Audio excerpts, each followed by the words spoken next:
À tous et bienvenue dans cette web rencontre de l'ADCF, le rendez-vous en ligne des intercommunalités.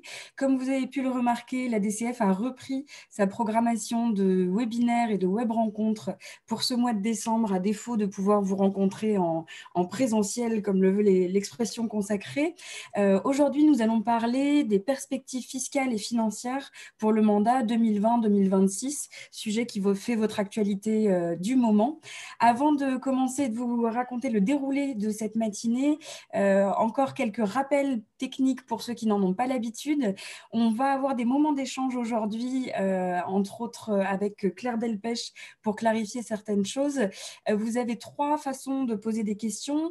La première, c'est plutôt entre vous, c'est le chat. On vous le laisse complètement ouvert, mais ce n'est pas facile de le modérer. Donc, vous pouvez cliquer sur converser, mais ce n'est pas ici que vous poserez vos questions. C'est uniquement pour parler entre vous et éventuellement commenter la présentation.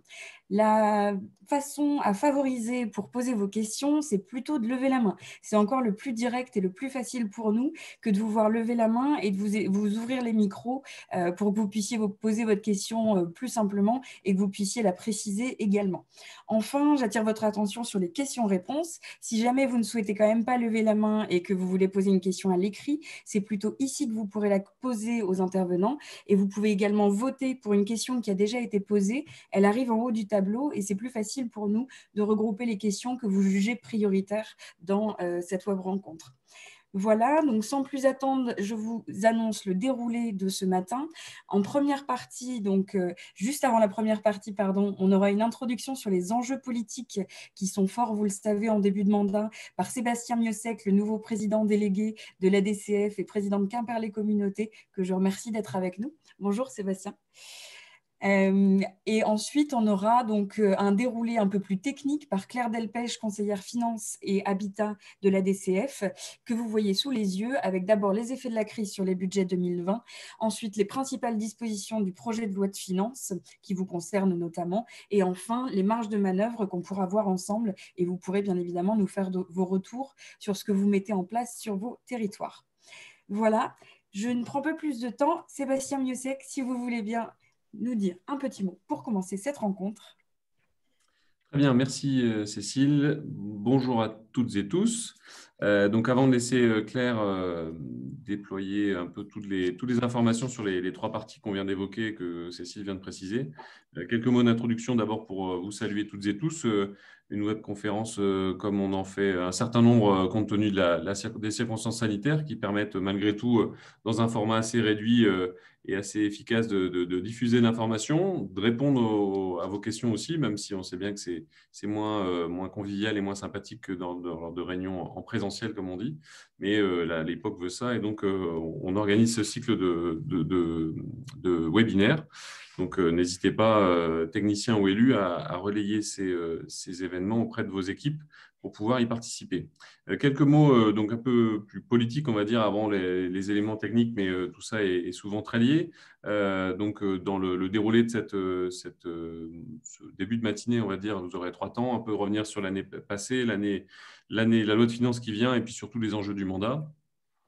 Sur l'année qui vient de s'écouler, globalement, ce que notre association a pu à plusieurs reprises porter lors des auditions parlementaires notamment, c'est qu'évidemment, on a vécu une année toute particulière pour nos finances locales, pour les finances de nos intercommunalités, une année où on a vu nos recettes et nos dépenses varier de façon très forte, parfois à la baisse, parfois à la hausse.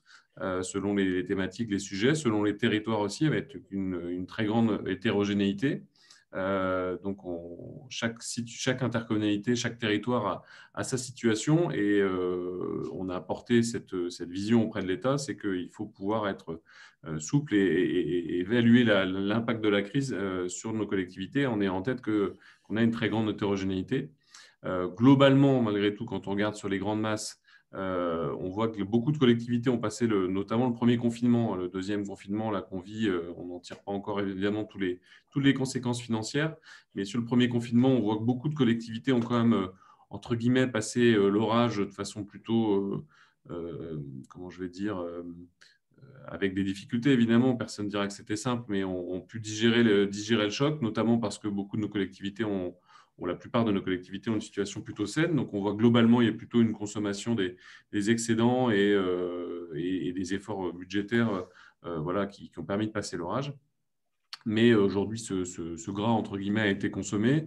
Et donc, la fin d'année avec les conséquences du second confinement sont encore à mesurer. Et surtout, l'année à venir, ça pose beaucoup de questions. Il y a eu un dispositif de garantie qui a été mis en place par le gouvernement dans les lois de finances rectificatives qui apporte une première réponse qu'on juge insuffisante, puisque là où Jean-René Cazeneuve cet été dans son rapport visait un nombre de collectivités relativement important, finalement on a vu à la fin de cette année, cet automne, que le dispositif de garantie finalement va concerner assez peu de collectivités. On parle de 2000 à 2500 communes et environ une centaine d'intercommunalités. Ramené aux 35 000 communes et 1200 intercommunalités, ça reste quand même très, très modeste et un montant de l'ordre de 400 à 450 millions d'euros de garantie. Donc, ça reste assez insuffisant. Et surtout, pour 2021, on n'a aucune vision. Donc, on plaide pour que ce dispositif de garantie puisse être prolongé sur l'année 2021. Et puis, on a surtout un gros sujet de mobilisation, c'est sur la question des intercommunalités qui sont également autorités organisatrices des mobilités, AOM, sur lesquels il y a un vrai enjeu par rapport au versement mobilité. Et il y a à la fois des enjeux de montant qui sont souvent très importants, des enjeux et là aussi d'équité entre Paris et le reste du pays, et entre les syndicats mixtes qui gèrent les services de transport, qui sont AOM, et les autres collectivités qui le sont, puisqu'il y a un dispositif qui a été prévu pour Île-de-France Mobilité et pour les syndicats mixtes qui peuvent porter cette compétence mobilité et qui aujourd'hui donc bénéficient d'une garantie que les autres collectivités n'ont pas. Donc on plaide aussi pour cette individualisation entre guillemets sur le sujet des AOM, mais Claire Delpech y reviendra techniquement plus précisément tout à l'heure. Sur 2021 et la loi de finances qui est en cours de débat, pas forcément beaucoup de choses qui concernent les collectivités, mais il y a un certain nombre d'éléments quand même sur lesquels on travaille. Il y a notamment la baisse des impôts dits de production, qui sont plus des impôts économiques que des impôts de production d'ailleurs, puisque dans ce que l'État a dénommé impôts de production, il y a des impôts dont on considère à la DCF, mais aussi avec d'autres associations d'élus, qui ne sont pas des impôts de production. Donc on prend acte de cette baisse. Il y a parmi ces allègements d'impôts un certain nombre de choses qui vont plutôt dans le bon sens. L'idée de réindustrialiser le pays est aussi un objectif que la DCF partage et qui a été, comment dire, sur lequel on a travaillé ces dernières années, avant même la crise sanitaire de 2020. Donc, pourquoi pas. Après, sur les modalités, c'est un vrai sujet. On nous promet des compensations. Le système qui est prévu, notamment sur l'allègement des valeurs locatives des locaux industriels, est plutôt satisfaisant sur la manière dont ça pourrait être compensé. Mais chacun conviendra, quand on nous promet des garanties, on a souvent eu une douche froide quelques temps plus tard. Donc, comment ces compensations resteront dans le temps? Et surtout, le problème principal, c'est la non-compensation, la non-capacité, le fait qu'on enlève à nos collectivités un pouvoir de taux important sur ces sujets. Et donc, sur les budgets à venir, ce sera la fin de cette présentation de ce matin par Claire, mais concrètement, on a besoin, c'est les deux mots que j'ai souvent utilisés lors des auditions parlementaires que nous avons eues ces dernières semaines, on a besoin de confiance et on a besoin de moyens, les deux allant ensemble. Confiance, puisque on est dans un moment particulier de crise, avec des réformes qui sont importantes, avec une inquiétude et un manque de visibilité sur nos moyens qui sont forts. Donc, comment l'État peut donner confiance aux collectivités pour leur permettre d'envisager des projets d'investissement, pour participer du plan de relance, pour permettre de rester des collectivités actrices du développement de services sur nos territoires. Donc, la confiance et les moyens, les deux vont ensemble. Donc, les moyens, on l'a évoqué, ça peut être de la garantie, ça peut être des compensations, mais c'est surtout de voir comment, durablement, les équilibres financiers de nos collectivités sont préservés. Et puis, globalement, c'est aussi les effets des réformes fiscales passées. On a la mise en place de la réforme de la fiscalité post-suppression de la TH qui arrive vraiment en place à partir de 2021, avec la fin de la perception de la taxe d'habitation par nos collectivités, même si un certain nombre de citoyens continueront à la payer. Et on le plaidait déjà à l'époque de la suppression de la taxe professionnelle il y a 2 ans, et on continue de le plaider à la DCF. Le dispositif qui a été retenu, il a beaucoup de défauts. Des défauts en matière de compensation, de reversement d'un territoire à un autre, les histoires de coefficients correcteurs, Claire Delpech y reviendra tout à l'heure. Donc nous, on plaide et on a diffusé justement ces dernières semaines un rapport qui a été travaillé en partenariat avec la DCF, mais qui a été réalisé par l'IPP, l'Institut des politiques publiques, sur les effets de cette réforme sur nos territoires. Donc on plaide pour le corriger. Plus globalement, cette réforme-là, comme celle sur les impôts dits de production, il y a aussi des questions de perte de taux pour nos collectivités qui, dans le moyen et long terme, sont aussi une vraie question sur la capacité de nos territoires à être en lien direct entre le développement du territoire et nos recettes. La question aussi de la territorialisation de nos impôts. Quand on va percevoir demain une part de TVA nationale plutôt que des impôts territorialisés liés en direct avec la dynamique de nos territoires, ce n'est pas la même chose. Et donc, il faut impérativement que le gouvernement cesse cette dégradation de notre autonomie fiscale. Et donc, on plaide au sein de notre association pour tout cela. Et enfin, dernier point sur lequel on terminera la matinée, c'est la question de la capacité dans nos territoires aussi de travailler sur nos propres ressources en lien avec nos communes. Donc, c'est la question des pactes financiers et fiscaux. Donc, comment on peut en faire un outil pour nos collectivités pour intelligemment partager nos ressources, notamment dans un moment de crise comme nous le vivons. C'est important puisque les communes, globalement, et au-delà d'être président d'une communauté d'agglomération de 50 000, un peu plus de 50 000 habitants, je suis aussi maire d'une commune d'à peu près 4 000 habitants. Et donc, évidemment, on voit bien les marges, notamment en matière de pouvoir de taux, ne seront plus les mêmes demain entre communes et communautés. Donc, comment tout ça peut faire lien avec le projet de territoire de nos collectivités et nos moyens, c'est aussi l'enjeu des pactes financiers fiscaux qui résume plutôt bien la façon dont on travaille à la DCF en demandant de la souplesse et de la capacité au territoire de s'organiser. Chaque territoire, chaque ensemble intercommunal est différent et chacun doit pouvoir adapter les choses en fonction de ses projets en cohérence avec ses ambitions. Donc voilà quelques mots d'introduction. Je ne pourrai pas rester avec vous pendant l'ensemble de la matinée, mais Claire sera évidemment tout en mesure de pouvoir répondre à vos questions si vous en avez. Et puis, je vous souhaite un bon temps de travail et puis vivement vous retrouver au sein de nos instances et nos événements en physique dans les mois qui viennent. Merci beaucoup. Merci beaucoup, Sébastien Miosek, et bon courage pour effectivement cette matinée remplie. Messieurs, dames, je vous propose que nous passions donc à la présentation de Claire Delpech. Claire, si tu veux bien, je te laisse le partage d'écran, la main dessus en tout cas, et que tu puisses dérouler les 3 parties dont nous venons de parler.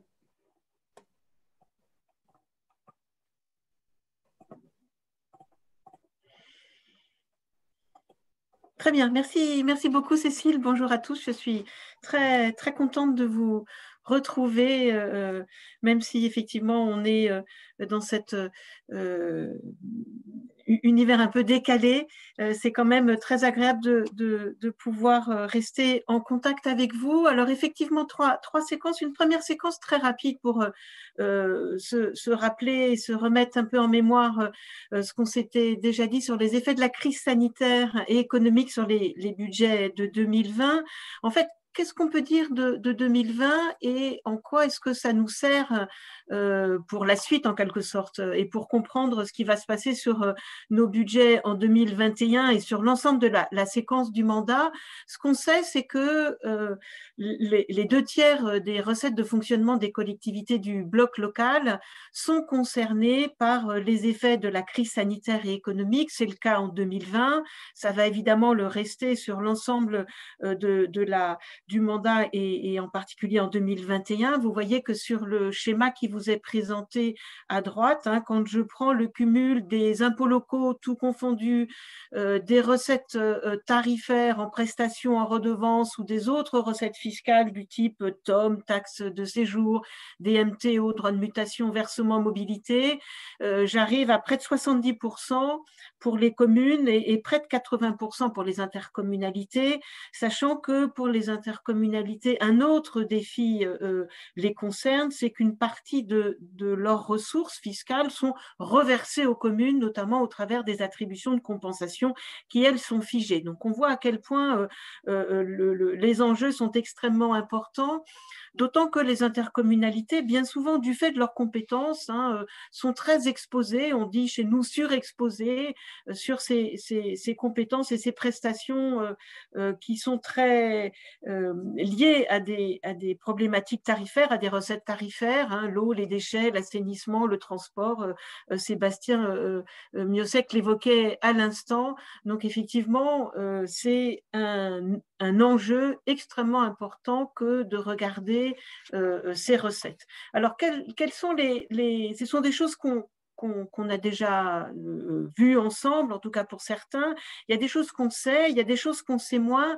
En tout cas, quelles sont on sait que la crise sanitaire va avoir sur les budgets 2020, mais aussi sur les budgets 21, des conséquences différentes sur les ressources des collectivités selon différents paramètres. Premier paramètre, c'est le paramètre de la temporalité. La première, puis la deuxième période de confinement, qui est un peu différente, va avoir des conséquences très directes sur, on l'a vu, recettes tarifaires, taxes de séjour, versement transport, octroi de mer, etc. En revanche, il va y avoir des effets différés, on le verra tout à l'heure, sur les éléments de fiscalité, puisqu'en 2020, les recettes fiscales correspondent à des situations économiques antérieures, 2019, voire 2018. Autre paramètre, l'intensité. Les degrés d'intensité vont être différents selon que la ressource est plus conjoncturelle. Les activités se sont arrêtées, mais elles vont pouvoir repartir de façon plus ou moins pleine ou limitée, mais elles vont en fait pouvoir repartir. Donc, il va y avoir quand même des recettes qui peuvent rentrer. En revanche, la perte de ressources peut être plus structurelle, notamment s'il y a eu des défaillances d'entreprises, auquel cas, ben là, l'assiette fiscale est véritablement effritée. Autre paramètre, la nature du panier fiscal. En matière de fiscalité, bien évidemment, les impacts vont être différents selon que l'assiette repose sur un stock, c'est le cas de la CFE pour les intercos, c'est le cas du foncier bâti, principalement pour les communes. Le stock est plus solide, hein, il est là. Alors, sa progression peut être mise en cause, mais la recette, son effritement est moins problématique, alors que d'autres recettes, comme la CVE qui repose sur un flux, bien évidemment, sont plus sensibles aux aléas de la conjoncture. Et puis enfin, la question du panier fiscal est à regarder de près. Certains territoires sont plus exposés parce qu'ils ont un panier fiscal qui est très concentré sur une ressource, des territoires industriels, les territoires littoraux, certains territoires de montagne. Hein. On a évoqué récemment ces questions de la non-fermeture, en quelque sorte, des sites touristiques pour les vacances d'hiver pendant la période de Noël. À l'opposé, les territoires qui ont un panier de ressources plus diversifié sont moins exposés.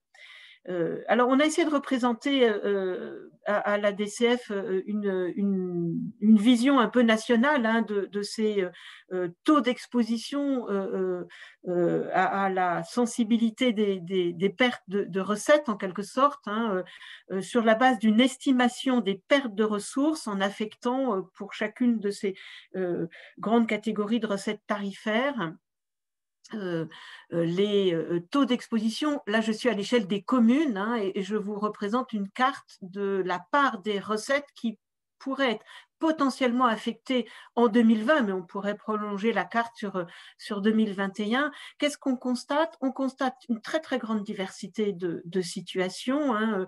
Plus la coloration est foncée, plus le risque d'exposition aux pertes de recettes est important. On voit bien quand même autour des agglomérations la question des droits de mutation. Hein. Il y avait un marché immobilier très actif avec une ressource très active ces dernières années qui a été très affectée par l'arrêt des transactions immobilières au cours du premier semestre. On voit bien aussi les zones littorales, hein, que ce soit sur le pourtour méditerranéen ou sur les autres façades littorales de la France, très affectées par la question de la taxe de séjour, même s'il y a pu y avoir au cours de la période estivale une petite reprise. Donc on voit bien qu'on est quand même à la fois sur des profils particuliers et une très grande variété de situations. Le rapport de Jean Cazeneuve député du Gers, donc à qui on avait confié une évaluation des effets de la crise sanitaire au cours du premier semestre sur les budgets, évaluait à 13% la perte, le poids de la baisse des ressources sur la CAF, hein, c'est-à-dire à 2,3 milliards d'euros les pertes de ressources en 2020, ce qui est quand même assez considérable, ce qui représente 2,1% des recettes réelles de fonctionnement et 13% de la CAF. Alors, je vais vite parce que ce sont des choses qu'on a déjà eu l'occasion d'évoquer, mais il y a aussi eu des impacts de la crise, bien évidemment, sur les dépenses, hein, qu'il s'agisse de dépenses supplémentaires, parce que ce sont des dépenses contraintes liées à l'achat des masques, l'achat des protections sanitaires, des dépenses de personnel supplémentaires, hein, ou des recours à des services extérieurs, ou des dépenses de solidarité en aide au tissu économique ou au tissu associatif, ou encore le versement de primes. Donc des dépenses supplémentaires qui sont liées à l'organisation de services publics en mode déconfinement.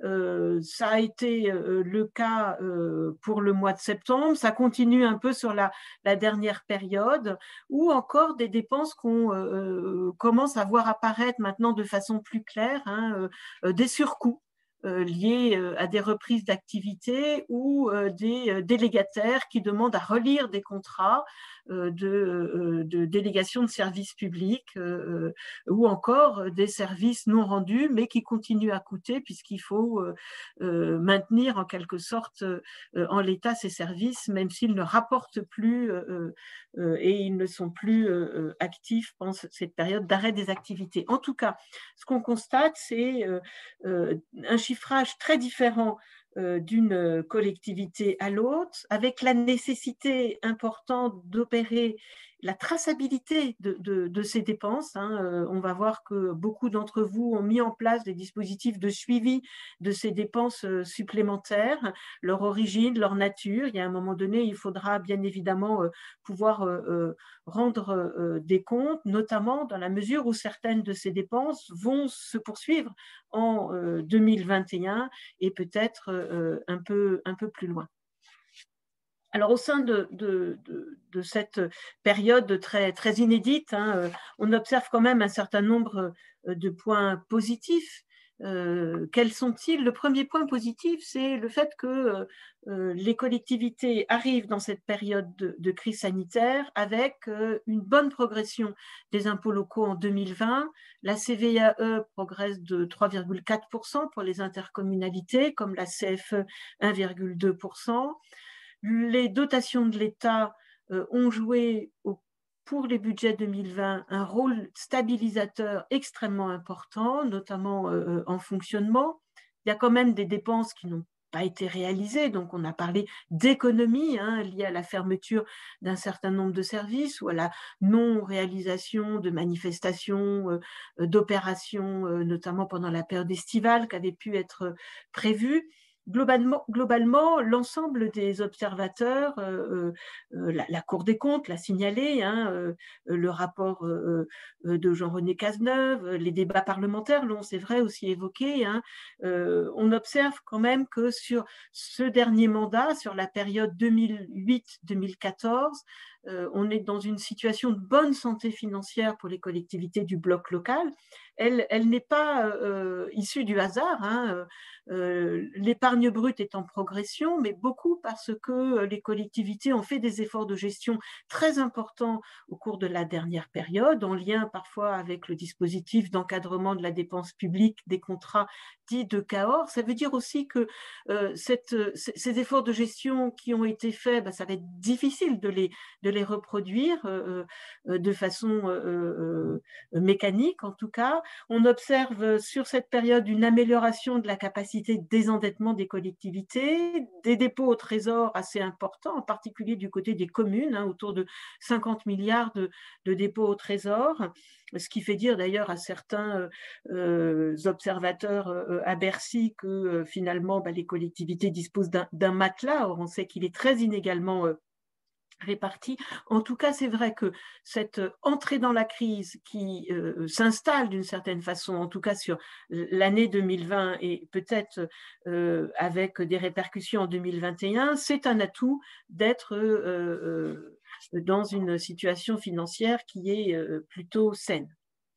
Autre point sur les implications de la crise financière sur les budgets 2020, ce qu'on peut dire, c'est qu'en complément de la très forte réactivité des collectivités locales pendant et après la période de confinement, un certain nombre de mesures de soutien ont été mises en place par le gouvernement et elles ont été bienvenues et on va voir qu'un certain nombre d'entre vous y ont eu recours. Ce sont les dispositifs d'assouplissement en matière budgétaire, qui sont vraiment des dispositifs tout à fait inédits. Le mécanisme exceptionnel d'étalement des charges qui a permis de basculer une partie de la charge de fonctionnement vers des dépenses d'investissement, les possibilités de reprise en section de fonctionnement des excédents d'investissement, et puis la création de cette annexe dédiée Covid au compte administratif, sachant que il était important d'organiser cette traçabilité que j'évoquais tout à l'heure, l'ensemble de ces dispositifs pouvant bien évidemment se cumuler. À citer également au titre de ces mesures de soutien, le dispositif, la suspension du dispositif d'encadrement des dépenses, le contrat, les fameux contrats de Cahors, 3% d'évolution des dépenses de fonctionnement qui, bien évidemment, n'avaient plus lieu d'être dans cette période très particulière.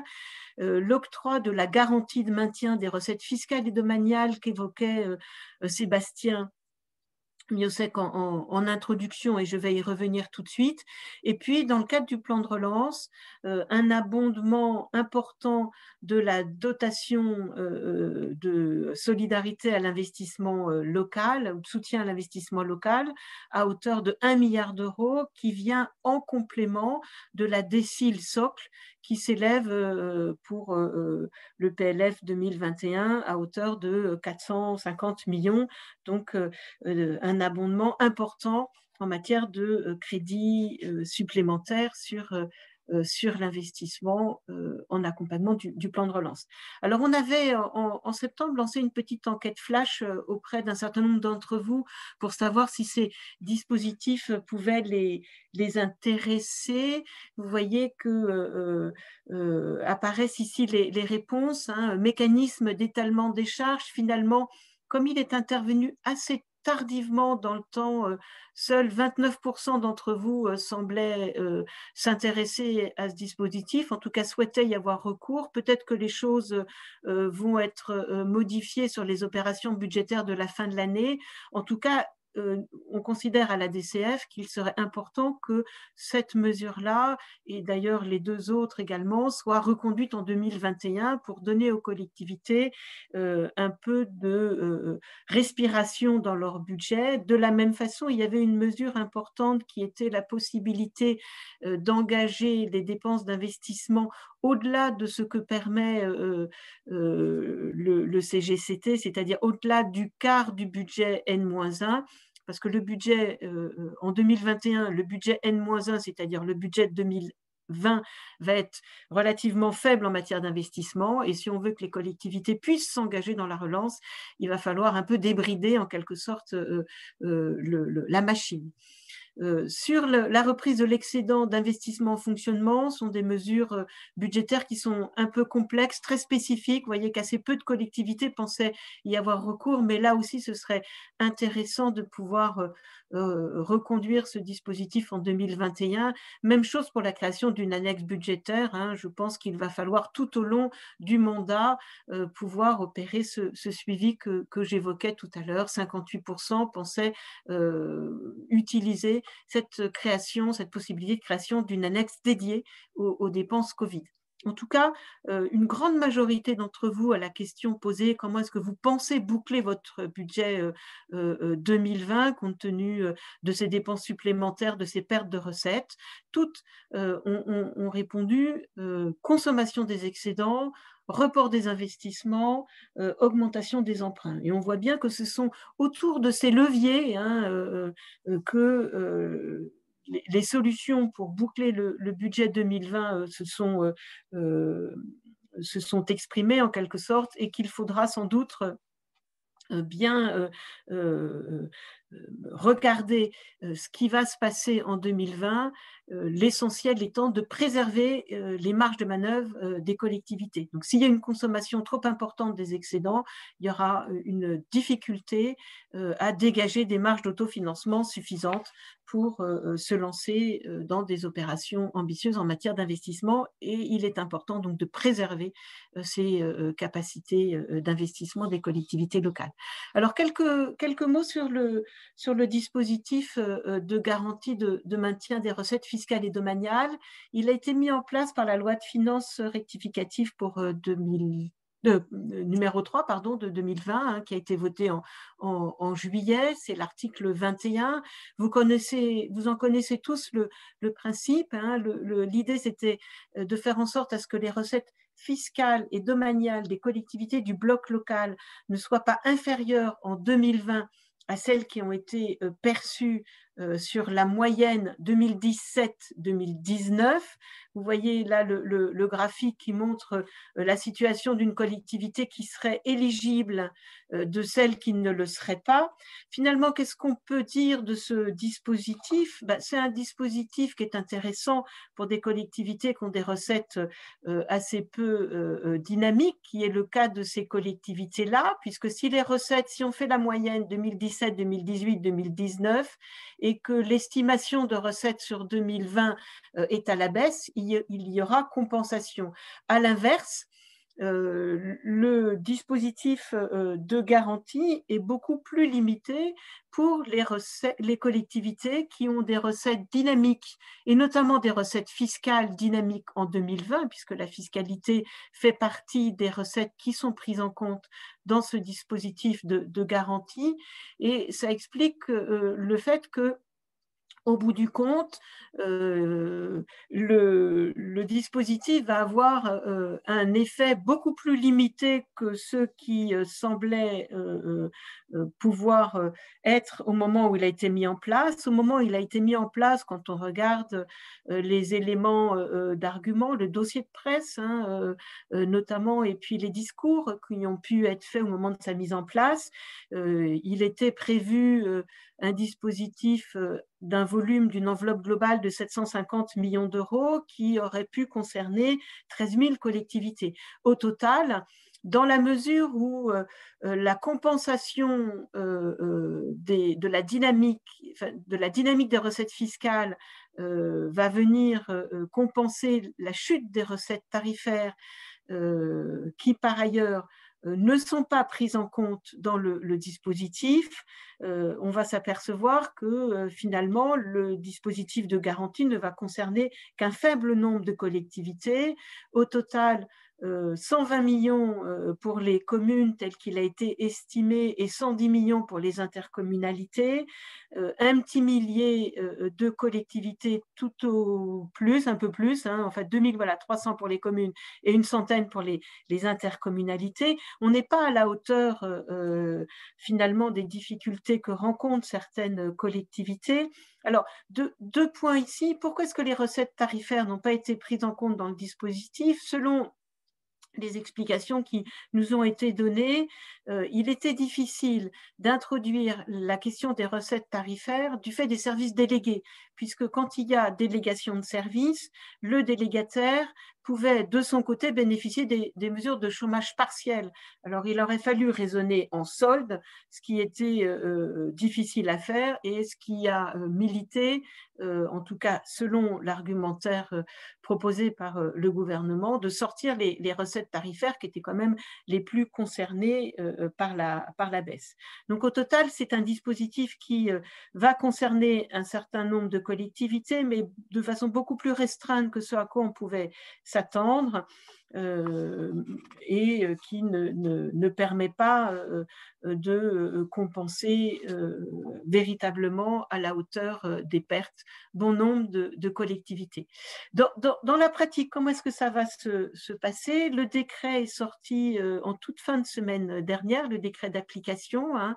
On va donc évaluer la différence entre la moyenne des ressources fiscales et domaniales 2017, 2019 et ces mêmes ressources qui sont estimées, et ces estimations qui ont été publiées dans le décret, moins 20 pour les recettes de DMTO, moins 30% pour la taxe de séjour, etc., etc.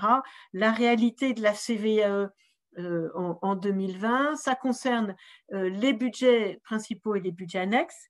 Ça va donner lieu au versement d'un acompte, versement qui va être automatique, qui sera versé au plus tard le 30 novembre 2020. Donc, théoriquement, ça devrait déjà avoir été fait.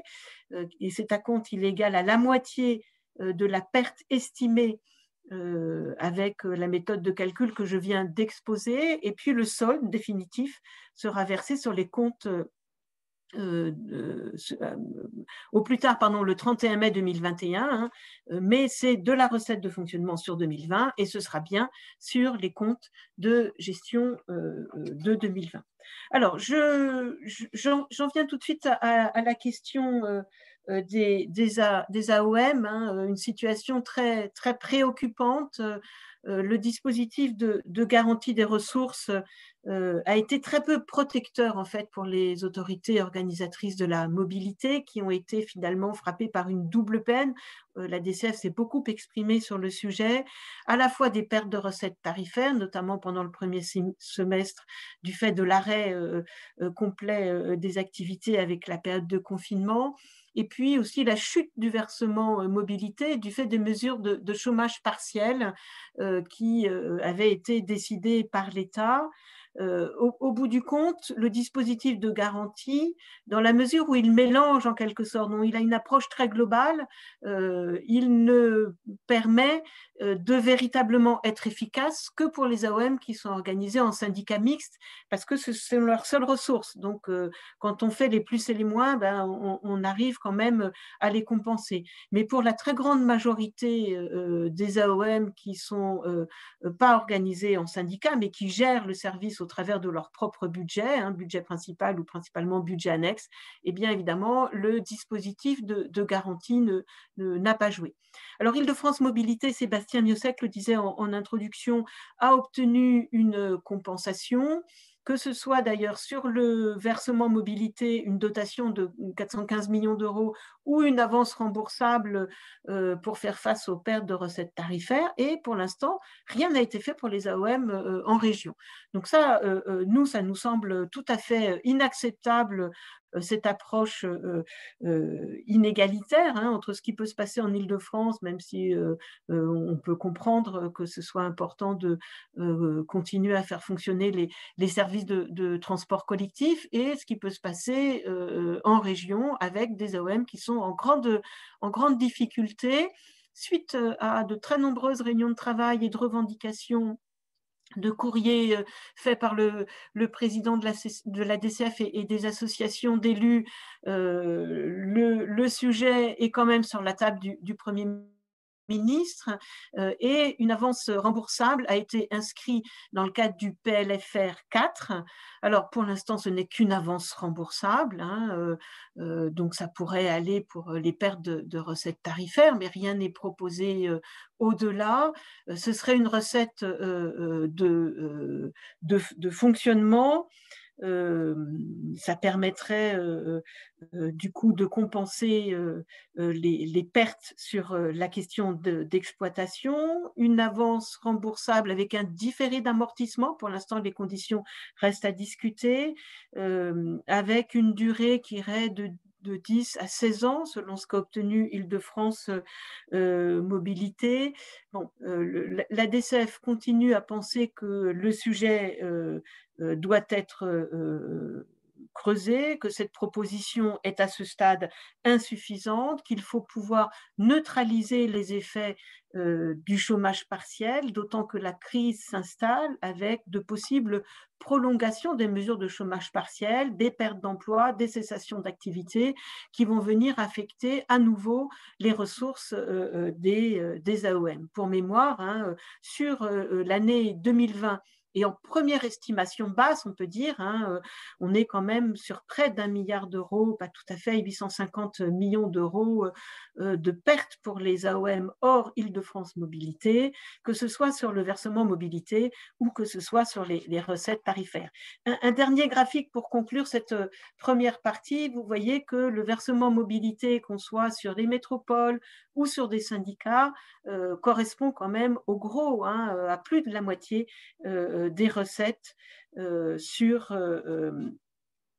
concernant les AOM, donc une préoccupation et une demande forte de la part des associations d'élus et de la DCF pour qu'il y ait compensation, en particulier la neutralisation des pertes de versement mobilité sur les mesures liées au chômage partiel. Alors, on arrive à la deuxième séquence, en quelque sorte. Peut-être qu'on peut enchaîner. Si tu m'entends, je ne sais pas si je vois quelques questions à l'écrit et peut-être qu'on aura des questions à la main, enfin à main levée, on est dans le timing, donc tout va bien. Si vous avez des éclairages à demander un petit peu sur cette première partie des effets de la crise sur les budgets, je vois notamment à l'écrit. Ouais, je vois effectivement deux questions, Cécile, tu as raison. Hein. Carole Volpi, aurions-nous dû faire des demandes ou des déclarations pour cette compensation? Non. Théoriquement, elle doit vous être versée automatiquement par par la DGFiP, hein, locale, enfin départementale. Donc, le versement doit être fait automatique. Les préfectures et les DDFiP ont théoriquement la liste des bénéficiaires et elles devaient prendre un arrêté avant le 30 novembre prochain. Et à la question de Christine Schramm, oui, c'est bien une recette pour 2020, hein, c'est une recette pour 2020 qui va être versé en 2 temps. Je suis passée peut-être un peu vite. Hein. Un premier acompte va être versé ou devrait déjà être en train d'être versé pour les collectivités pour lesquelles il va effectivement y avoir eu un décalage entre les recettes prises en compte par ce dispositif de garantie en 2020 et la moyenne des recettes 2017, 2018, 2019. S'il y a un écart négatif, il y aura compensation et cette compensation doit faire l'objet d'un versement automatique, 50% de ce montant tout de suite et 50% l'année prochaine, mais qui sera affecté sur les comptes de gestion de 2020. Donc, c'est bien une recette de 2020. Très bien, on a Madame Vanessa Federico qui rajoute une précision là-dessus que tu pourras peut-être compléter, Claire, qui dit pour la compensation de la taxe de séjour, il fallait demander l'acompte avant le 30 novembre au préfet et à la DDFiP avec une estimation de notre collecte 2020. Oui, parce que peut-être que votre taxe de séjour est gérée dans le cadre d'un syndicat. Donc, quand il s'agissait des syndicats, il fallait effectivement faire une demande d'acompte, mais théoriquement, selon les informations que nous avons depuis le ministère, hein, l'acompte était automatique. Donc, si vous avez calculé avec vos estimations que vous devriez bénéficier du dispositif de compensation et que pour l'instant, vous n'avez pas été contacté par la DDFiP, il faut impérativement leur envoyer un message au plus vite pour leur demander des explications. Très bien, merci beaucoup, Claire. On a une dernière question avant de passer à la deuxième partie de Monsieur Coudouel qui nous dit « La DGFiP m'a donné des informations mais qui sont totalement différentes de ce que j'ai pu calculer. Il m'annonce en effet une hausse des recettes et moi je calcule une baisse des recettes. Doit-on attendre 2021 avec les CG pour avoir les montants définitifs ?» Alors, d'une certaine façon, oui, puisque comment est-ce qu'a procédé la DGFiP pour établir en quelque sorte ce versement d'acompte? vous le verrez dans le décret qui est donc sorti la semaine dernière, elle a établi des estimations sur des pertes potentielles, un petit peu comme ce que nous avons fait nous à la DCF pour mesurer les effets de la crise sur les budgets. Donc elle a dû prendre de mémoire 30% sur la baisse des recettes de taxes de séjour, 20% sur les DMTO, etc. Elle a regardé ce que chaque collectivité avait titré comme perte de recettes et sur cette base-là, elle a établi de façon individuelle, collectivité par collectivité, une perte potentielle. Et puis, elle en a versé 50% sous forme d'acompte. Donc, le solde sera versé en 2021 et à ce moment-là, sur la base des comptes de gestion, on regardera les plus et les moins et s'il y a un manque à gagner, eh bien, la DDFiP versera le montant correspondant, donc versera le solde.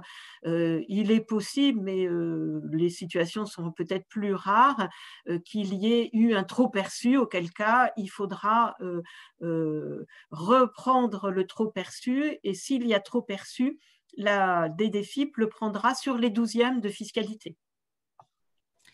Très bien, merci beaucoup Claire. Eh bien, je vous propose qu'on passe à la deuxième partie, si tu le veux bien. Alors, on va rentrer maintenant dans la partie. Alors, il faut que je ferme ça. Dans la partie.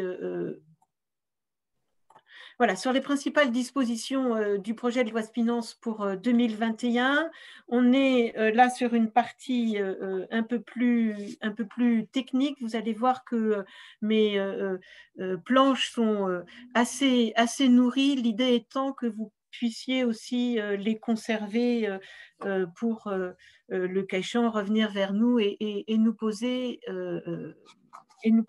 des questions. Alors, je n'ai plus la main pour faire avancer les diapos.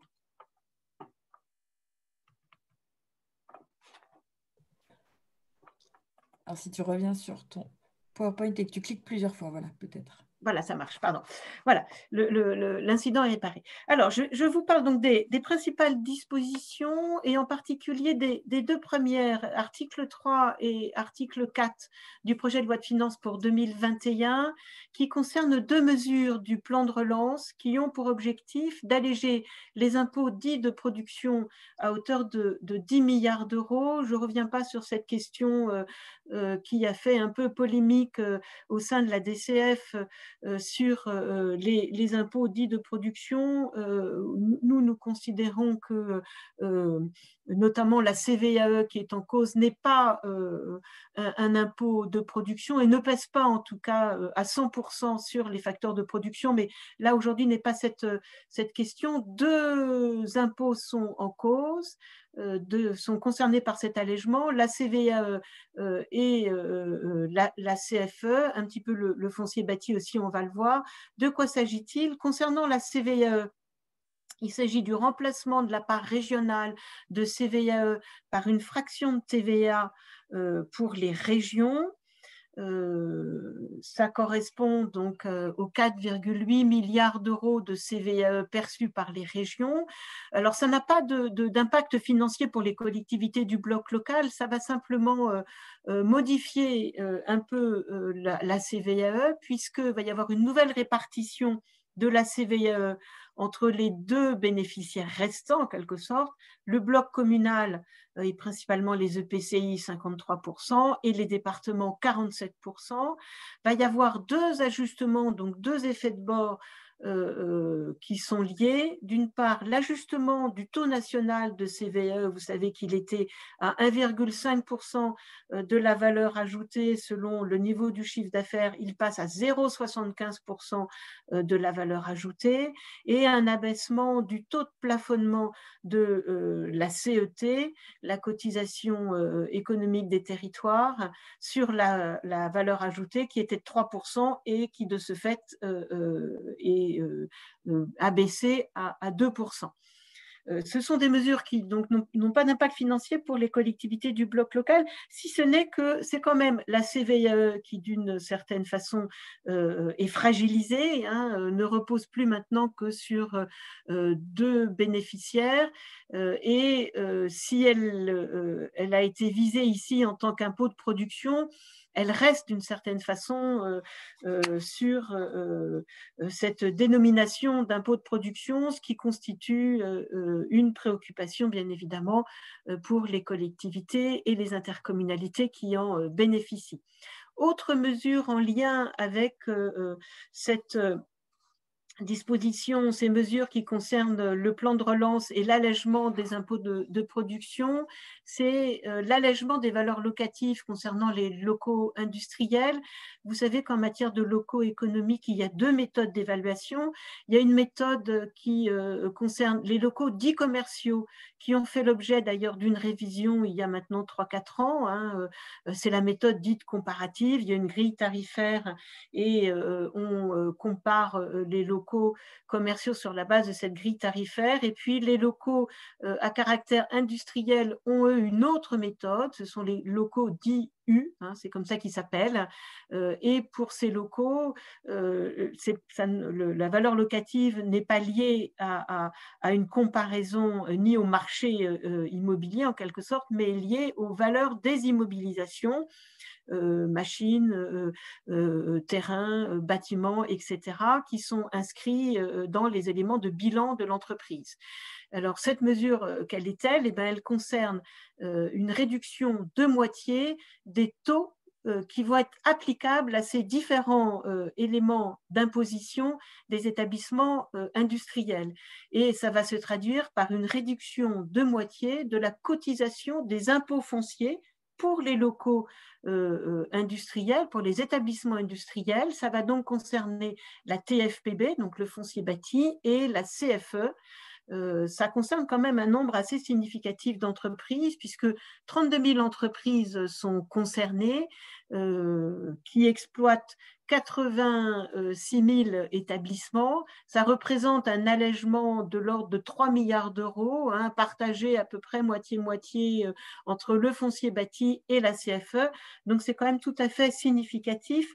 Ça s'inscrit dans une volonté de faciliter, d'alléger la charge fiscale qui repose sur le secteur industriel. Et c'est vrai que ça va beaucoup bénéficier au secteur de l'industrie manufacturière dans un objectif de relancer, hein, d'être attractif sur la charge d'impôt de cette catégorie d'entreprises. 40% du produit de CFE des intercommunalités est financé et payé aujourd'hui par des locaux et des établissements dits industriels.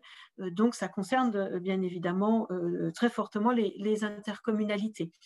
Un dispositif de compensation est prévu, puisque l'État a prévu un dispositif qui s'apparente en fait à un dégrèvement. C'est quasiment un dégrèvement, hein, c'est sur les prélèvements de ressources de l'État.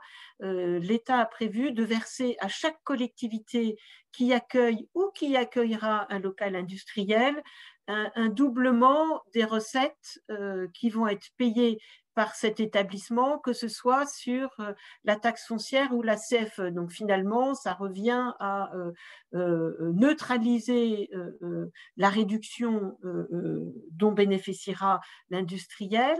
Ça va s'appliquer à la fois au stock sur l'existant, mais aussi au flux futur, donc aux installations nouvelles, ce qui permet, et c'était très très important, la DCF y était attachée, de préserver l'effet de territorialisation. En revanche, la compensation sur les évolutions de taux n'est pas prévue, comme à chaque fois que l'État met en place ce type de compensation. Hein. Il compense le niveau de taux au moment où se met en place le dégrèvement, ou ici la quasi-mesure de dégrèvement, mais le levier fiscal ici ne sera pas compensé.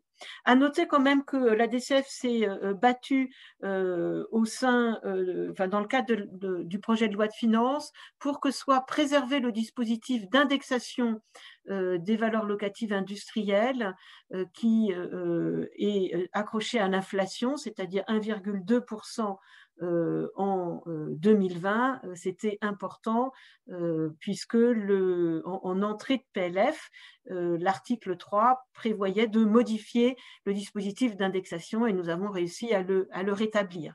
Cette mesure va s'appliquer dès 2021 pour les intercommunalités et les communes bénéficiaires du foncier bâti et de la CFE. Donc voilà ce qu'il en est pour les mesures d'allègement des impôts dits de production dans le cadre du plan de relance. Autre mesure, alors là on est un petit peu dans une liste à l'après-vert des différentes mesures qui concernent les collectivités et sur lesquelles on pourra revenir peut-être dans le cadre d'échanges plus approfondis dans un autre format. L'automatisation du FCTVA, du fonds de compensation à la taxe sur la valeur ajoutée, article 57 de ce projet de loi de finances. C'est une histoire ancienne en quelque sorte. Ça fait longtemps que les services de l'État cherchent à rendre plus optimum, à optimiser la gestion administrative de ce fonds de compensation. Les collectivités locales ont accueilli d'ailleurs ce dispositif avec plutôt beaucoup de satisfaction.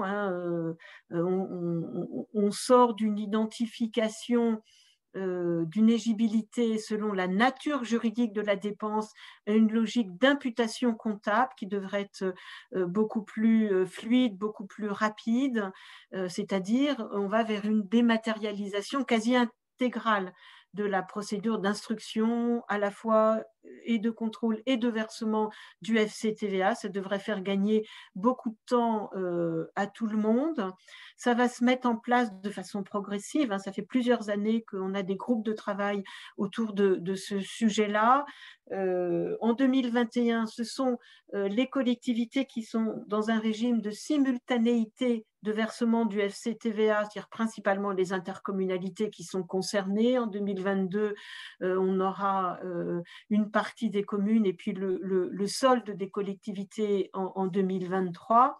Bien évidemment, la procédure déclarative va demeurer pour des travaux d'urgence. Il faut pouvoir être assez agile sur cette question du FCTVA. Il y a un point de vigilance quand même si on peut se montrer satisfait de ce dispositif, qui va être la délimitation précise du périmètre. Pour l'instant, on ne la connaît pas encore véritablement. Le décret est en cours d'élaboration et on sera très, très attentif pour s'assurer que d'abord, on est bien sur le périmètre actuel tel qu'il existe aujourd'hui, donc avec les ajustements qu'on avait pu gagner au fur et à mesure des années. Je pense aux travaux de voirie, je pense aux dépenses sur le cloud, etc., d'informatique. Donc, on sera très attentif à la définition de ce périmètre. Autre disposition, je les passe sans qu'il y ait de lien véritable entre elles, si ce n'est ici leur ordre de numéro en tant qu'article. Ce PLF consacre, j'allais dire, une année de plus, une stabilisation de l'enveloppe de DGF. Vous savez que concernant les intercommunalités, la dotation d'intercommunalité a été réformée en 2019. Même si cette réforme que nous avions qualifiée à la DCF de minima, parce qu'on aurait souhaité qu'il y ait une mise à plat un peu plus ambitieuse des dotations de péréquation, on était sur un ajustement limité à la dotation d'intercommunalité qui ne devrait pas bouger en 2021. À noter quand même des variations individuelles qui vont être liés au mode de calcul, bien évidemment spécifique pour chaque collectivité, et puis du côté des communes, à l'abondement de la DSU et de la DCR. Hein. À nouveau, cette année, 90 milliards d'euros pour chacune, 90 millions d'euros, c'est déjà pas mal pour chacune de ces dotations. Et puis un travail qui commence à s'ouvrir en lien avec les travaux du comité des finances locales sur l'ajustement des indicateurs de ressources et de charges du fait de la suppression de la taxe d'habitation sur les résidences principales, de façon à introduire les compensations liées à la suppression et le nouveau panier fiscal de la taxe d'habitation sur les résidences principales. Et cette introduction des nouveaux indicateurs va être lissée sur 6 ans et va donner lieu à un rapport qui devrait être produit pour le printemps ou pour l'été. Il faudra être très, très attentif sur ce dossier-là, parce qu'il y a vraisemblablement beaucoup à faire pour remettre un peu à plat les indicateurs en matière de ressources et de charges. Et la commission finances de la DCF va s'attaquer assez rapidement dès le début de l'année à ce chantier pour faire des propositions. Une autre proposition technique que vous avez dû lire dans la presse spécialisée, la simplification de la taxation sur l'électricité. Je vais très vite, n'étant pas spécialiste de ce sujet, et je vous donne les informations principales. Hein. L'idée, c'est d'aller vers une taxation unique qui serait regroupée au niveau de l'État et reversée par l'État égale à la part et à la taxe perçue précédemment par chaque collectivité bénéficiaire, et d'intégrer la taxe communale et intercommunale d'électricité qui deviendrait une quote-part de la TICPE, c'est-à-dire la taxe intérieure, la TICFE, pardon, la taxe intérieure sur la consommation finale d'électricité. Va y avoir quand même un petit effet de bord à noter qu'il faudra suivre avec beaucoup d'attention. C'est pour arriver à cette uniformisation qui est à mettre en lien avec des impératifs de conformité au regard des directives européennes, il va falloir uniformiser progressivement à l'horizon 2023 les coefficients qui s'appliquent sur cette taxe, qui pourraient donner lieu, pour certaines collectivités, à une légère hausse des tarifs qu'il faudra regarder de très près. Et puis, à noter aussi, toujours au titre des dispositions des lois de finances, les possibilités d'exonération temporaire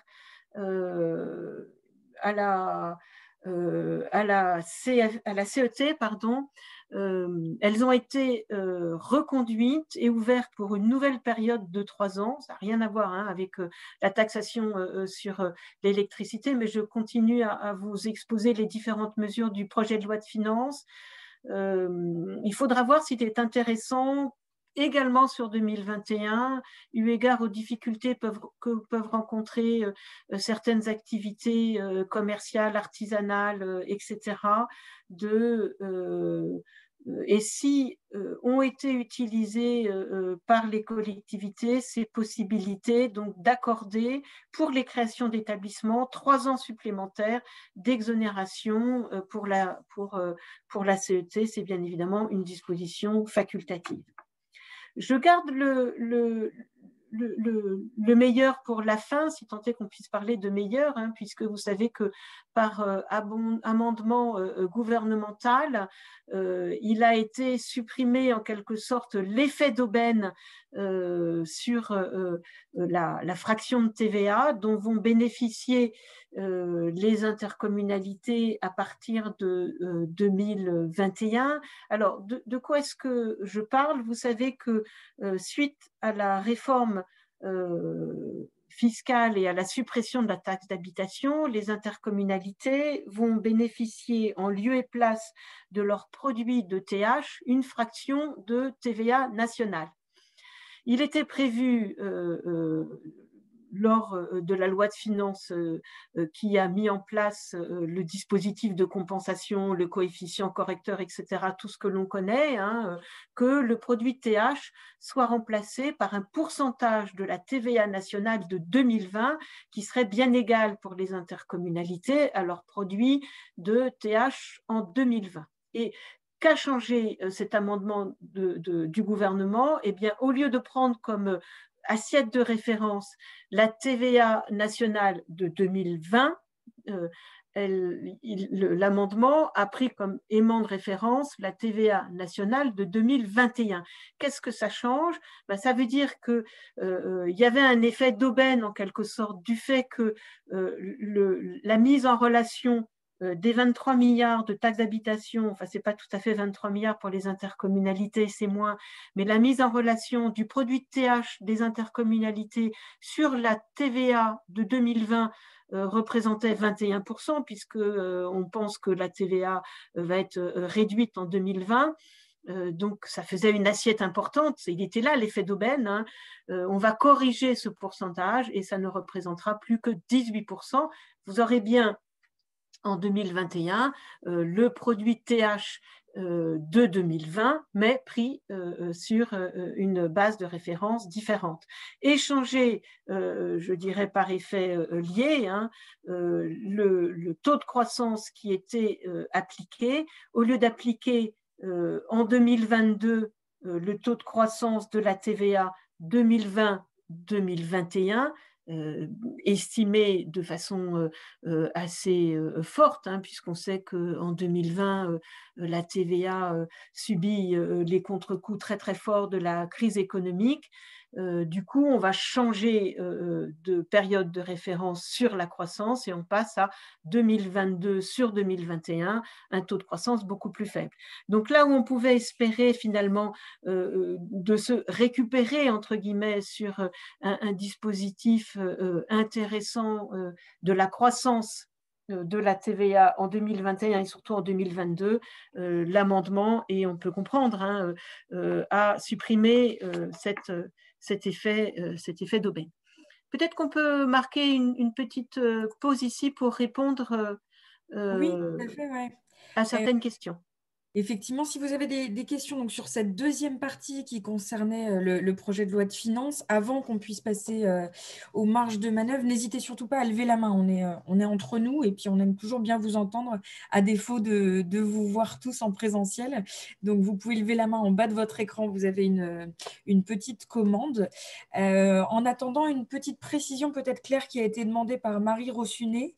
La compensation de CFE et TFPB des établissements industriels s'effectue via les attributions de compensation ou est-ce qu'elle entre dans les bases fiscales?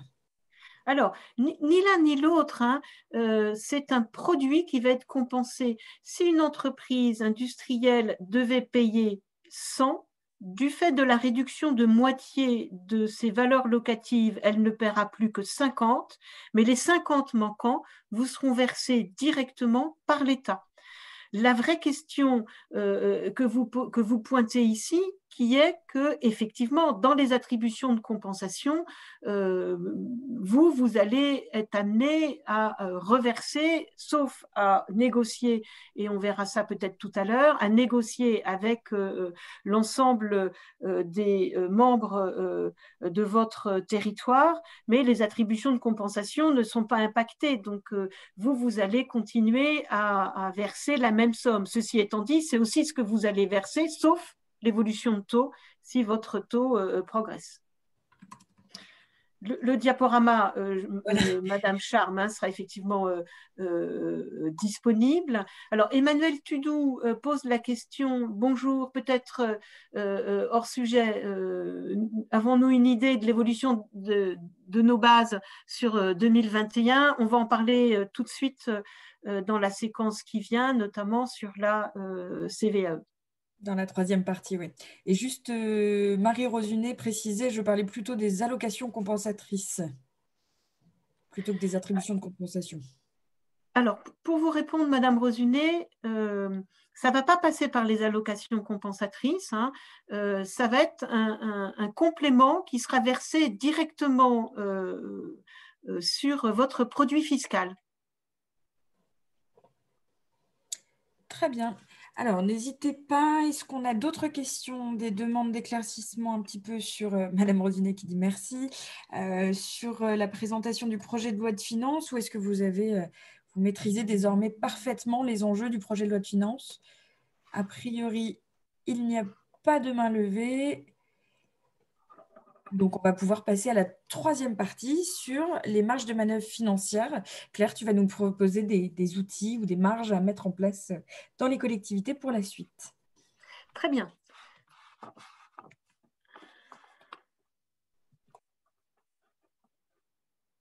Alors, hop. Voilà. Alors, peut-être que maintenant qu'on a vu ensemble la question, la situation des budgets pour 2020, on peut raisonnablement réfléchir ensemble d'une certaine façon sur quels vont être les effets sur les équilibres financiers pour le mandat à venir 2020-2026. On ne dispose pas de boules de cristal ni d'informations particulières à la DCF, mais il y a un certain nombre de choses sur lesquelles on peut, qu'on peut raisonnablement avancer, en tout cas un certain nombre de questions qu'on peut se poser et de voir les réponses qu'on peut y apporter de façon à avancer dans la construction des budgets de 2021 et puis les perspectives financières de façon un peu plus longue. La première question qu'on peut se poser, on verra tout à l'heure quelques éléments chiffrés, hein, quelles vont être les baisses de recettes fiscales sur la CVE, la CFE. On sait que les intercommunalités sont plus particulièrement exposées sur ces impôts économiques. Je vous ai dit tout à l'heure les résultats en matière de fiscalité en 2020 sont plutôt bons puisqu'on est sur une réalité économique des années passées, donc les effets de la crise ne sont pas encore arrivés en quelque sorte sur les recettes fiscales, mais bien évidemment, le gros des hypothèses en matière de prospective financière va se jouer sur les hypothèses de baisse ou de maintien de ces recettes en lien avec l'activité économique CVAE, CFE. Deuxième point, quelle va être la résistance des impôts de stock?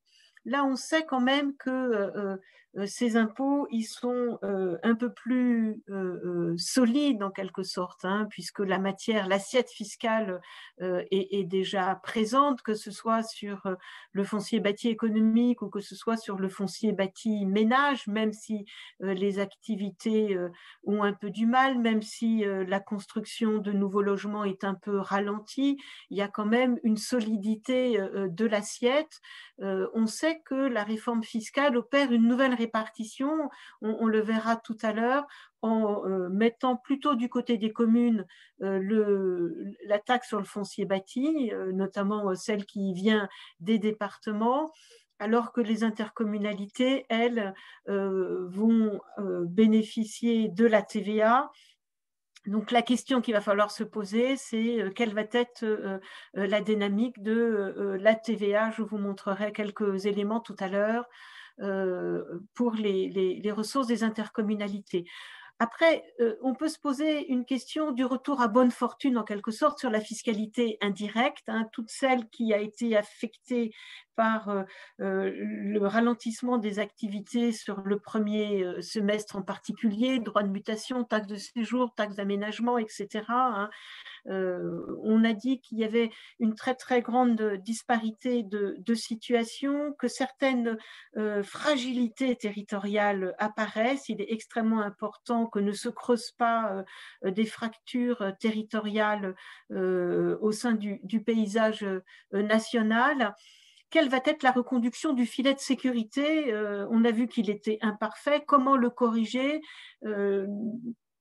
Sébastien Miosek l'a précisé tout à l'heure, hein, dans les nombreuses auditions parlementaires auxquelles nous participons, nous insistons systématiquement pour que se mette en place une garantie de non-baisse des ressources. Je crois que ça, c'est un point très important.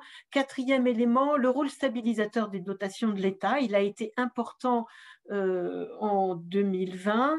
Que va-t-il se passer en 2021? Théoriquement, la DGF ne devrait pas connaître de mouvement particulier, sauf situation particulière de votre collectivité en matière de CIF, même s'il est plafonné, ou en matière de population. Mais la perspective de refonte des indicateurs pourrait amener à se poser des questions pour les années suivantes.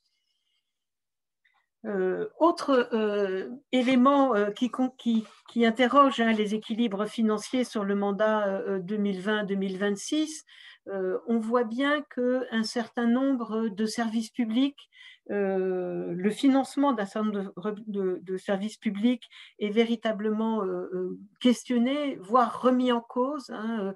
On l'a vu pour les AOM, hein, certaines sont très fortement fragilisées. C'est le cas des collectivités d'outre-mer, je l'ai peu dit, mais les collectivités, l'octroi de mer a été très touché, notamment pendant le premier semestre, hein, et a très fortement pénalisé les collectivités d'outre-mer. Les syndicats très spécialisés, notamment Office du tourisme, par exemple. Hein. Je ne sais pas si c'est le cas de ce qu'on évoquait tout à l'heure, mais voilà. Est-ce qu'on est sur un effet conjoncturel? Est-ce qu'on est sur un effet structurel? Extrêmement important de se poser ces questions pour réussir à cautériser et à identifier les mesures qui vont être adaptées.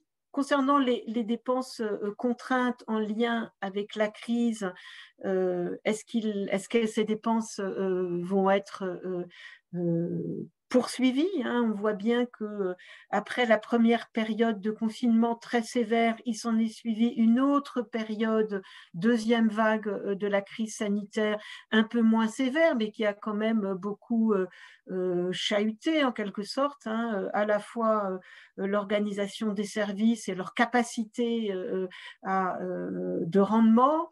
Les collectivités sont beaucoup allées chercher dans leur épargne, dans leur fonds de roulement. Est-ce que cette situation peut durablement se reproduire et en 2020 et sur la totalité du mandat à venir? Comment préserver les équilibres financiers? Troisième série d'interrogations, le dispositif de contractualisation a été mis en sommeil, mais on voit bien que l'État fait des efforts considérables pour venir en soutien de différents acteurs économiques sectoriels, en creusant de façon parfois très impressionnante, hein, le déficit public. Il y a bien un moment où il va falloir se poser la question, hein, de l'articulation avec la situation des APUL. On sait que c'est le besoin de financement des APUL, même si on peut considérer, puisque les collectivités bénéficient, elles, de la règle d'or, que c'est une construction relativement théorique, mais c'est bien la participation des APUL au déficit public vu par les comptes publics qui avaient imposé le dispositif de contractualisation. Donc là, il faut être très prudent. Hein. Les dotations de l'État aux collectivités locales représentent, si on ne prend que la DGF, un volume de l'ordre de 45 milliards d'euros. C'est important dans ces périodes de finances très, très contraintes. Enfin, on peut se poser la question du redémarrage des investissements. C'est vrai que c'est maintenant que se mettent en place les derniers ajustements sur les projets de territoire qui correspondaient au projet de mandat. C'est maintenant que se mettent en place les plans pluriannuels d'investissement pour engager les projets et les opérations que les collectivités souhaitent mener dans leur territoire pour le mandat qui arrive. Hein. Il faut qu'elles soient en mesure d'avoir de la visibilité, de la confiance, comme le disait tout à l'heure Sébastien Miosek, et il faut que les dotations des CIL, DETR au niveau communal puissent avoir l'effet stimulant qu'on attend d'elles pour engager cet investissement. Alors, si on résume tout ça dans le cadre d'un petit schéma assez modeste, parce que on a à ce stade de l'année encore peu d'indications pour les intercommunalités, en tout cas, la situation peut être assez préoccupante sur leur capacité à préserver des marges de manœuvre pour les budgets 2021 et après, et donc la nécessité d'avoir un dispositif vraiment de garantie de non-baisse de leurs ressources. Concernant les recettes fiscales, CVAE, CFE, en 2021, on peut imaginer que les effets de la crise vont arriver sur les recettes fiscales des collectivités et avec un effet d'écho, voire de rebond en 2022 pour la CVE. Je vais vous montrer une carte avec les premiers résultats juste après.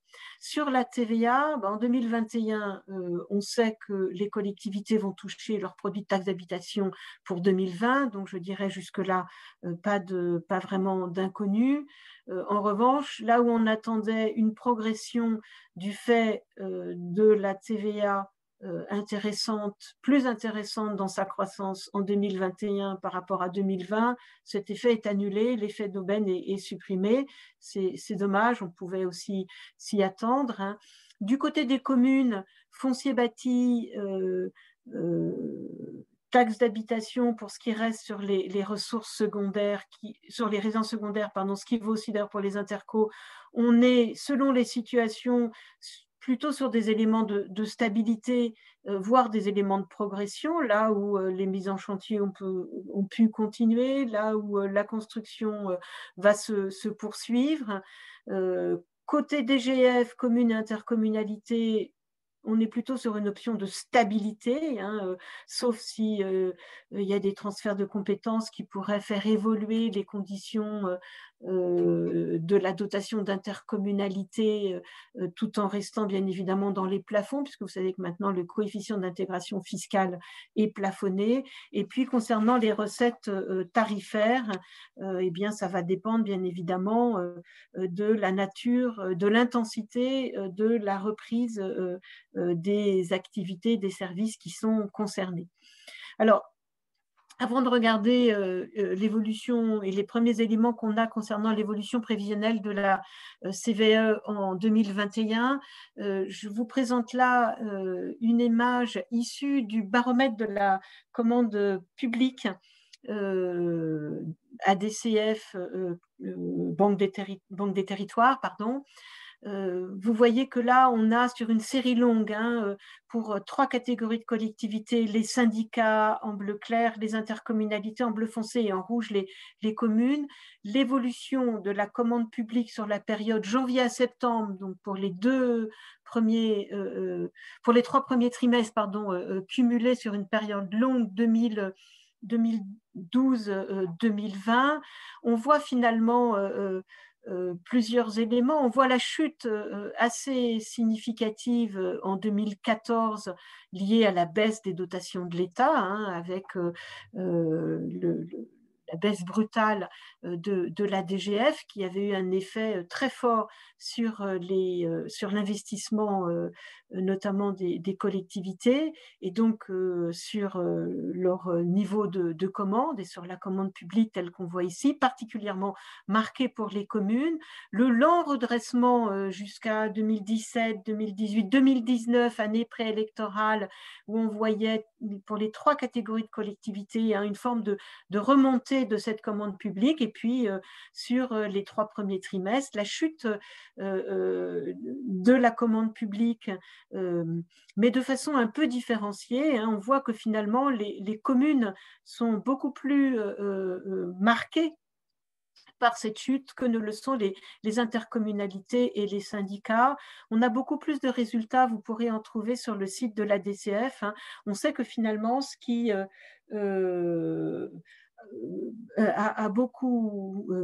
est beaucoup remis en cause, hein, pour l'instant, ce sont sans doute, hein, les opérations concernant les services et l'engagement des travaux neufs, en tout cas dans les résultats que nous avons, hein, les travaux de renouvellement continuant, eux, à avoir un rythme à peu près stable. Alors, je parlais de la cotisation sur la valeur ajoutée des entreprises, impôt qui est important pour les intercommunalités, pour lequel on se pose bien évidemment beaucoup de questions sur qu'est-ce qui va se passer en 2021. Vous avez là une carte que j'ai réalisée sur la base des premières estimations, donc ce que l'État a perçu au regard à la période de septembre, hein, et va donc reverser aux collectivités. Certaines d'entre vous, d'ailleurs, ont déjà eu ces informations, les DDFiP communiquent, hein, parfois des premières estimations en pourcentage de l'évolution de leur assiette de CVAE. Donc attention, ce ne sont que des prévisions, mais ça donne quand même quelques éléments tendanciels qu'il ne faut pas négliger. Au niveau national, on serait sur une baisse moins catastrophique. Voilà, j'ai envie de dire ça comme ça, que ce à quoi on pouvait s'entendre. Les chiffres tournent autour de moins 2,3, moins 2,5% au niveau national. Bien évidemment, on sait que cette moyenne nationale, elle a une valeur très très faible quand on regarde, et c'est pour ça qu'on a réalisé cette cartographie, hein, quand on regarde la très très grande diversité des situations locales, qui peuvent aller d'ailleurs de territoires qui vont connaître des progressions, parfois des progressions très très importantes, et d'autres qui vont connaître des chutes, voire des effondrements très forts de leur CVAE. Là, les données sont exprimées en pourcentage. Alors, ce n'est pas 0,5%, hein, mais il faut retraduire. Voilà, le logiciel de cartographie ne sait pas écrire les pourcentages. Donc, des situations très, très différentes selon les territoires. En bleu, les situations de baisse. En rouge, les situations en rose de hausse faible entre 0 et 4,7% ou de hausse beaucoup plus importante. Vous savez qu'en 2021, la CVAE qui arrive chez vous correspond à une CVAE sur 3 millésimes en quelque sorte. Hein. Enfin, sur deux, il y a 3 versements et 2 millésimes. Il y a 2 acomptes et un solde. Les acomptes qui ont été versés au printemps 2020 et à l'automne 2020, et puis le solde qui, lui, correspond à une situation encore antérieure. Donc, l'État reçoit ces acomptes et les reverse aux collectivités. Ce qui fait qu'en 2021, la CVAE que vous avez correspond à des situations 2020 et 2019. Par ailleurs, les entreprises ont la possibilité de moduler le versement du dernier acompte selon leur estimation propre de leur valeur ajoutée et de leur situation économique en septembre. Certaines ont choisi d'abaisser fortement le versement de ce dernier acompte, s'attendant à une situation difficile. D'autres ne l'ont pas fait, donc on a vraiment là un mélange de situations. Il faut quand même avoir à l'esprit que la CVAE est un impôt qui correspond aux entreprises dès lors qu'elles ont plus de 152 000 € de chiffre d'affaires. Donc, on est plutôt sur de la moyenne, hein, ou petite moyenne entreprise, avec, on le sait, un effet de concentration vers les grosses entreprises. Donc, tous les territoires qui ont des toutes petites entreprises sont finalement assez peu concernés par de la CVAE. On est plutôt sur des entreprises de taille moyenne et grosse. Et ces situations telles que je vous les présente ici peuvent bien évidemment évoluer dans un sens ou dans un autre en fonction de ce que sera la situation finale telle que on pourra la trouver dans les comptes des collectivités, ce qui veut dire que l'effet de la mauvaise situation économique de 2020 ne va pas se résoudre simplement en 2021, mais aura vraisemblablement des effets d'écho importants sur 2022, avec là aussi une très grande diversité de situations. Quand on regarde l'évolution de la TVA sur une série longue, on voit que c'est un impôt qui a quand même connu une progression continue, mais avec des effets de fluctuation. Vous voyez que sur la dernière période de 2008-2018, on est sur un taux de croissance annuel moyen de 2,1. Sur la période 2014-2018, une croissance un peu plus forte de 3,3. Donc voilà, il faut prendre en compte ces différents éléments et c'est effectivement très, très compliqué pour un responsable politique ou un responsable financier d'avoir une vision claire de ce qui peut se passer dans son territoire, peut-être se rapprocher de son service économique pour identifier là où sont les gros contribuables, quelle est leur situation, de là où sont les contribuables les plus modestes. En conclusion, peut-être, ce qui est important, en tout cas ce que la DCF souhaite continuer à porter dans ses revendications, c'est de prolonger le dispositif de garantie de ressources en 2021 en l'adaptant, en ciblant sur les collectivités qui sont les plus touchées. On évoquait tout à l'heure les AOM, de prévoir un dispositif peut-être spécifique des recettes dans des situations très particulières, des recettes fiscales sur la CVAE et la CFE, de s'appuyer sur les enveloppes en matière de dotation d'investissement, et notamment la DSIL. Il faut ne pas hésiter à envoyer des dossiers parce que d'une certaine façon, il y a pour l'instant des fonds au niveau des directions départementales et régionales. Donc, il faut avancer le plus de dossiers possible, de mettre à plat les outils de péréquation, ça c'est un objectif extrêmement important, de faciliter la conclusion des pactes fiscaux et financiers.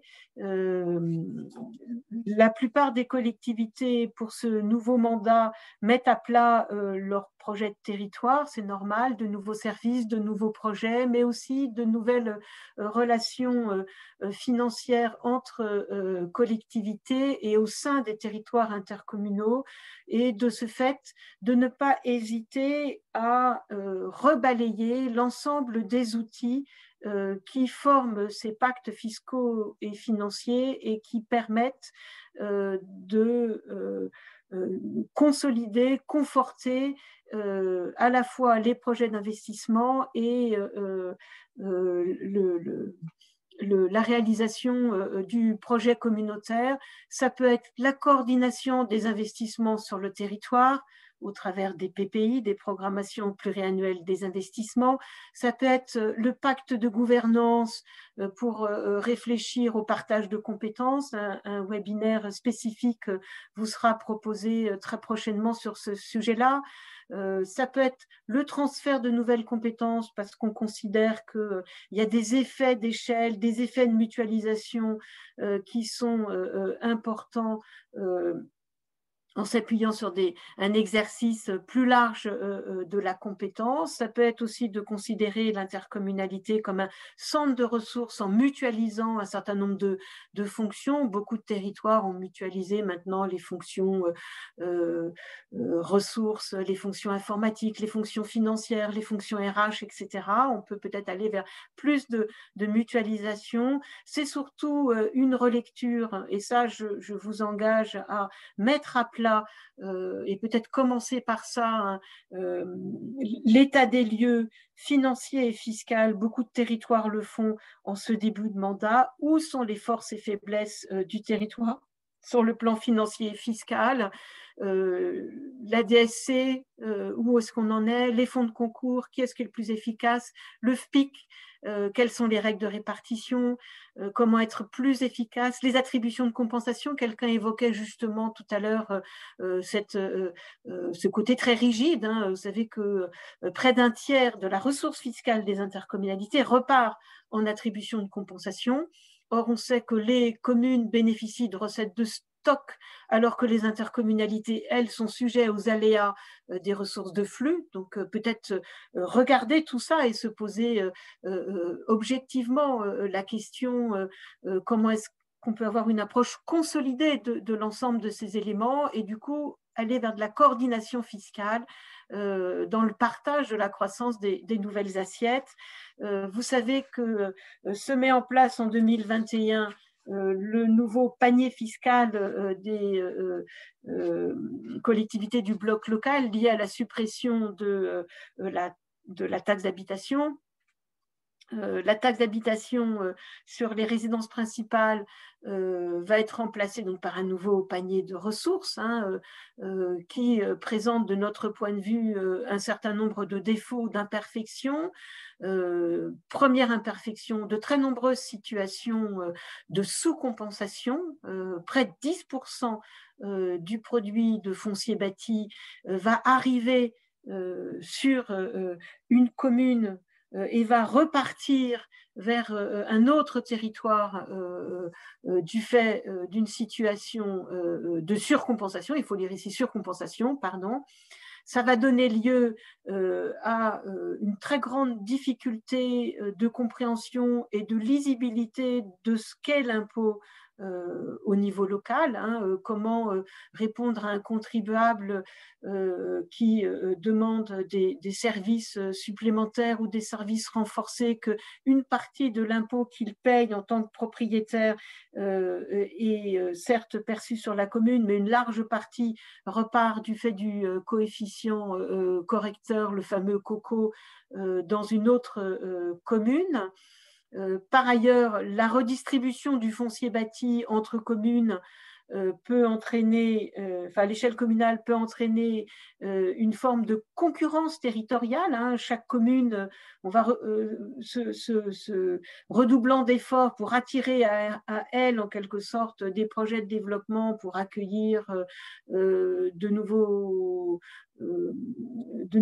nouvelles mises en chantier, que ce soit sur de l'immobilier de bureau ou que ce soit sur des logements, donc des effets de concurrence assez malvenus en fait, qui rappellent les premières heures de l'intercommunalité, qui s'était quand même soldée par la mise en place de la taxe professionnelle unique, qui avait vocation à coordonner le développement économique sur un territoire, et puis une rigidité forte des ressources du bloc communal, où va y avoir des ressources de flux au niveau de l'interco, des ressources de stock au niveau des communes, alors qu'on pourrait réfléchir à se partager autrement, donc apporter de ces ressources, donc apporter de la souplesse dans ces partages de ressources. Je vous remets pour mémoire, parce que vous l'avez déjà sans doute beaucoup vu, cette carte qui présente le rapport entre le produit de foncier bâti départemental et le produit de taxe d'habitation des communes, exprimé ici en pourcentage. Vous voyez que plus la tache est rouge, plus on est dans un effet de surcompensation, c'est-à-dire que le produit de foncier bâti départemental est supérieur à la taxe d'habitation communale perdue par la commune, remplacée, et donc ce produit va aller vers d'autres territoires. Donc il y a cet effet de surcompensation qui fait que la ressource de foncier bâti ne reste pas entièrement sur le territoire, ce qui est quand même dommageable, et puis les situations de sous-compensation qui est l'effet inverse, mais qui sont, on le voit ici, nettement moins nombreuses. On voit que les situations de surcompensation vont concerner quand même principalement des territoires ruraux. Pourquoi? Parce que c'était des territoires ruraux où il y avait parfois des taux de foncier bâti départementaux importants, donc beaucoup de produits de foncier bâti départemental qui redescend, là où il y avait à l'inverse des taux de taxe d'habitation communaux faibles, hein, donc il va y avoir cette distorsion en quelque sorte, donc des ressources qui vont partir des territoires ruraux vers des territoires plus urbains, c'est ce qu'on voit quand même de façon assez claire sur cette carte, dégager, donner lieu à des incompréhensions, des effets de rejet, et puis les effets de ce coefficient viennent s'ajouter à toute une série de compensations, FNGIR, DCRTP, dotation de compensation de la part salaire, etc., qui sont des dotations qui se sédimentent et qui constituent une sorte de poids mort au sein des budgets. Alors, bien évidemment, c'est un point mort parce que ce sont des ressources qui sont très peu, qui ne sont pas évolutives d'ailleurs, hein, qui subissent une érosion systématique, en particulier la dotation de compensation de la part salaire. On pourrait imaginer finalement de restituer ces ressources en échange de conserver les recettes de foncier bâti qui proviennent des départements. C'est l'objet ce sont les résultats d'une étude, c'est l'objet plutôt d'une étude que nous avons confiée à l'Institut des politiques publiques qui a conclu que effectivement on avait intérêt à revoir, modifier, faire évoluer le dispositif de réforme tel qu'il est, de la taxe d'habitation tel qu'il est conçu aujourd'hui. Je crois que j'arrive à la dernière diapositive. Hein. Peut-être qu'on peut quelques questions. Voilà, exactement. On a dépassé un peu le timing, mais c'est vrai qu'il y a beaucoup de choses à vous présenter, donc forcément, on en a, voilà, on préfère aussi vous présenter tout. On peut quand même se donner un peu de temps, peut-être 5 minutes, pour prendre les questions sur donc les leviers d'action et les perspectives qu'a pu vous présenter Claire. N'hésitez pas à lever la main. Encore une fois, je sais que c'est toujours un peu plus prenant, mais c'est aussi agréable pour nous. Cependant, on a quelques questions à l'écrit également, Claire, si tu souhaites qu'on y jette un œil. Alors, tout à fait, pardon. Alors, Michel Écorchard, nous demande, a-t-on une idée de calendrier de la refonte des indicateurs? Alors, tel que c'est précisé dans le projet de loi de finances, cette refonte des indicateurs, il y a deux choses en fait. Hein. Il y a la prise en compte du nouveau panier de ressources en remplacement des ressources qui préalablement composaient notamment le potentiel financier et l'effort fiscal des collectivités. Ça va être étalé, cette prise en compte, sur 6 ans. Et puis, il y a un autre chantier, qui est le chantier que j'évoquais, qui est pour l'instant pas encore un chantier du gouvernement, mais qui a été un chantier du comité des finances locales et que nous souhaitons remettre à l'agenda, qui est une refonte plus globale des indicateurs. Dans l'idéal, il faudrait que ça arrive avec des propositions très claires pour le projet de loi de finances 2022. Mmh. Merci beaucoup. Alors, une question de Delphine Martin-Chaume. Qu'en est-il des autres compensations? Alors, je me demande si on n'a pas déjà posé cette question. Qu'en est-il des autres compensations, dotation, compensation et des CRTP? Mais je me demande si on n'a pas déjà répondu. Alors oui, comme d'habitude, hein, ce sont des dotations qui subissent annuellement un effritement du fait de l'abondement de respectivement 90 millions d'euros sur la DSU et sur la DSR. Comme on est dans une enveloppe de DGF fermée, bien évidemment, ces dotations de compensation et DCRTP sont effritées. Alors c'est un petit pourcentage que je n'ai pas à l'esprit, mais on pourra revenir vers vous, Delphine, pour vous le communiquer. Très bien, merci Claire. Une question de Arnaud Legras, DGS de l'Intercovexin, que je salue. Les perspectives annoncent-elles la réunion à terme des conditions d'une révision unilatérale des AC? Bonjour Monsieur Legras, on est sur un vieux sujet de la DCF que vous connaissez bien, je crois. Hein. Il reste toujours important pour nous d'arriver à apporter de la souplesse concernant la révision des attributions de compensation. On sait que pour un certain nombre d'opérations de fusion dans les années d'évolution des périmètres, certaines collectivités ont été conduites à introduire dans les attributions de compensation des éléments finalement qui n'auraient pas dû y figurer. Je pense aux dotations de solidarité, mais il fallait parfois être conciliant pour réussir la fusion. Ça a été le cas. Tant mieux. Maintenant, peut-être que le temps est venu de se reposer la question de ces attributions de compensation qui correspondent à une ressource qui n'existe peut-être parfois plus dans les budgets communautaires. Très bien. Et enfin, une dernière question, et après, je vous propose de conclure, de Christine Schramm qui demande, pour la fraction de TVA perçue par les communautés de communes, l'évolution est-elle bien liée à l'évolution nationale du produit? La situation de la dynamique locale est sans impact?